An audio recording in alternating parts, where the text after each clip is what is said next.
Hello everyone, welcome to eco wisdom by doctor Aditi. आज आपण दोन महत्त्वाचे टॉपिक्स कव्हर करणार आहोत। त्यातला पहिला टॉपिक म्हणजे ग्राहक अधिशेष, ज्याला आपण कन्झ्युमर सरप्लस असं म्हणतो, आणि दुसरं म्हणजे उत्पादक अधिशेष, ज्याला आपण प्रोड्युसर सरप्लस असं म्हणतो। तर सर्वप्रथम ग्राहक अधिशेष म्हणजे काय, तर सोप्या शब्दात ग्राहक अधिशेष म्हणजे एखाद्या वस्तूसाठी ग्राहकाने दिलेली किंमत किंवा प्रत्यक्ष मोजलेली किंमत आणि त्याच वस्तूसाठी मोजायला तयार असलेली जास्तीत जास्त किंमत या दोन्हीमधला फरक। उदाहरण द्यायचं झालं तर ग्राहकाची एखाद्या वस्तूसाठी 100 रुपये मोजायची तयारी आहे, परंतु बाजारामध्ये त्याला ती वस्तू 70 रुपयामध्येच मिळते। तर हे जे 30 रुपये आहेत त्याला आपण ग्राहक अधिशेष किंवा कन्झ्युमर सरप्लस असं म्हणतो। म्हणजे त्याची तयारी 100 रुपये देण्याइतकी होती, परंतु त्याच्यापेक्षा कमी 70 रुपयामध्ये त्याचं काम झालं आणि त्याला ती वस्तू खरेदी करता आली, त्यामुळे उरलेले 30 रुपये हे ग्राहक अधिशेष। याचप्रमाणे दुसरा जो भाग आहे याचा तो उत्पादक अधिशेष। आता उत्पादक अधिशेष म्हणजे एखाद्या वस्तूची विक्री करताना उत्पादकाला मिळालेला जास्तीचा नफा। याचा अर्थ एखाद्या वस्तूची विक्री करत असताना त्याची उत्पादकाची तयारी अशी आहे की तो त्या वस्तूसाठी 70 रुपये सुद्धा मान्य करायला तयार आहे, म्हणजे किमान स्वीकृत किंमत ही 70 रुपये आहे।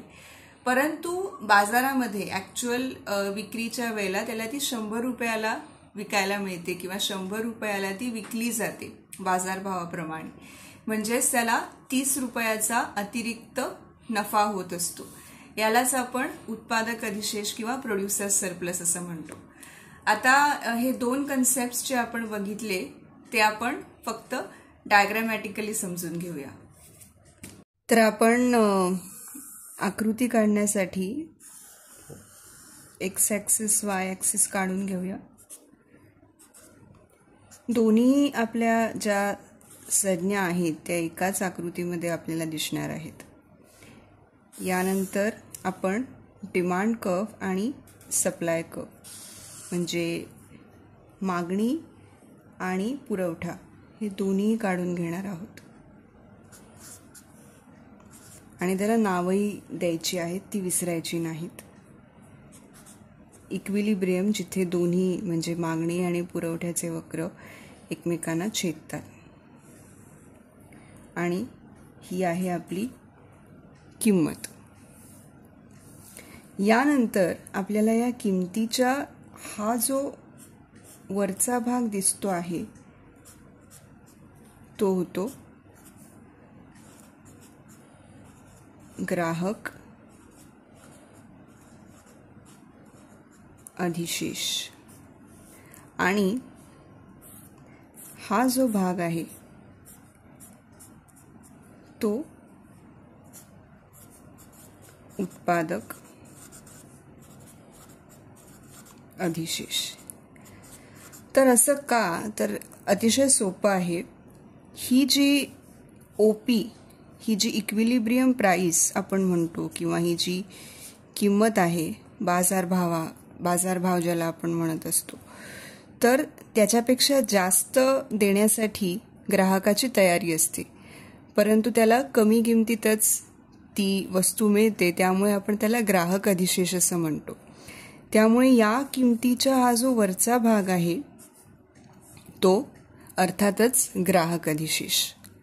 आणि उत्पादक अधिशेषामध्ये उत्पादक जो असतो तो खरं तर कमी किंमत स्वीकारण्यासाठी सुद्धा तयार असतो, परंतु त्याला त्याच्यापेक्षा जास्त किंमत बाजारामध्ये मिळत असते। त्यामुळे हा जो खालचा भाग आहे या बाजारभावाच्या तो आपण उत्पादक अधिशेष म्हणून दाखवलेला आहे। इथे आपण किंमत आणि इथे आपण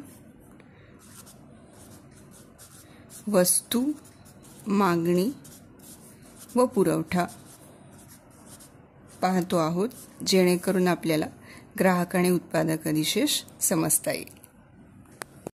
सो तुम्ही डायग्रॅमॅटिक रिप्रेझेंटेशन पाहिलंच असेल. मला खात्री आहे की तुम्हाला ग्राहक अधिशेष आणि उत्पादक अधिशेष हे दोन्ही कॉन्सेप्ट्स नीट समजले असतील.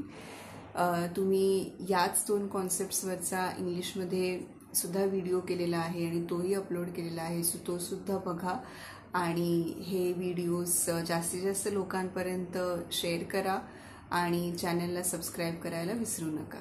धन्यवाद.